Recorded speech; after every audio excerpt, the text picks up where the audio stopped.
Joe heeded Sean's words. He had lived in a world of coffee houses and poetry slams. Dealing with the police wasn't part of his world. He thought about Daybot's words, and he felt ashamed about his life. What had he really done besides write a few love songs? He needed to take control instead of just coasting through his life. Joe knew what he had to do. He was sure he was doing the right thing, but deep down in his gut, something was amiss. Feeling a need to reassure himself for what he was about to do, he stood next to Maya and gazed at her. "I'll take care of everything. You'll be safe from now on." Joe stepped out into the hallway. Sean was there waiting for him with Ing Suk. "I want to talk with Matthew Shin," Joe said. "What?" "There's some big misunderstanding going on, and I have to fix it. We need to talk to them. Can you arrange it?" "You don't talk to people like that. There is no negotiation. You bury them before they bury you." Sean's voice was loud enough to get the attention of a passing nurse. "No, that won't resolve anything. You fix misunderstandings by talking." "You really believe that will work?" "Violence has never solved anything." Joe was startled at the strength of his own conviction of this belief. "When do you want to meet him?" "Right now. I can't imagine anyone sleeping after what they did." "Okay," Sean conceded. "Ing Suk will take you. I'm not letting you go to that meeting alone." Joe nodded. "I'll set it up," said Sean. "I'll bring the car around," offered Ing Suk.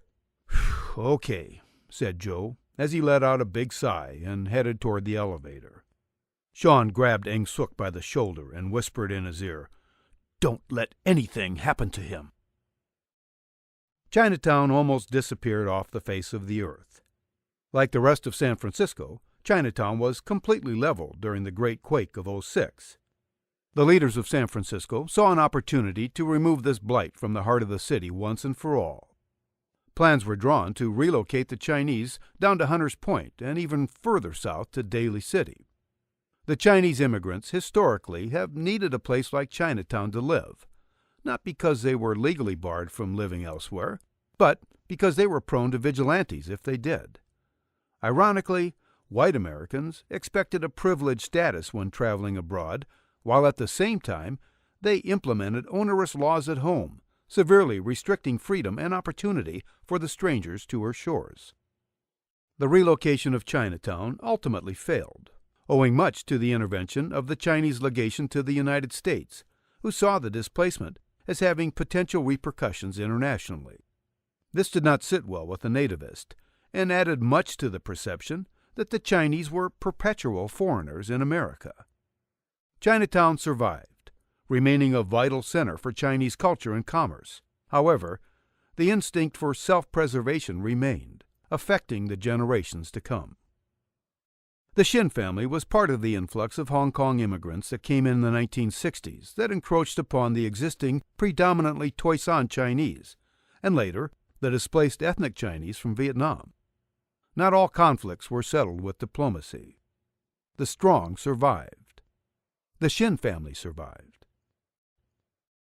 The infamous Chinatown gang wars took place when Fred Shin was just a teenager.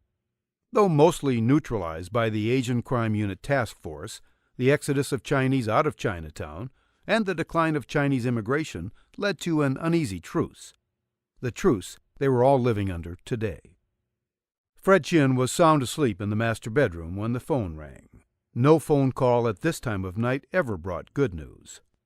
It was just a question of whether he wanted to hear it now or later when, odds were, it would be much worse. He answered the phone.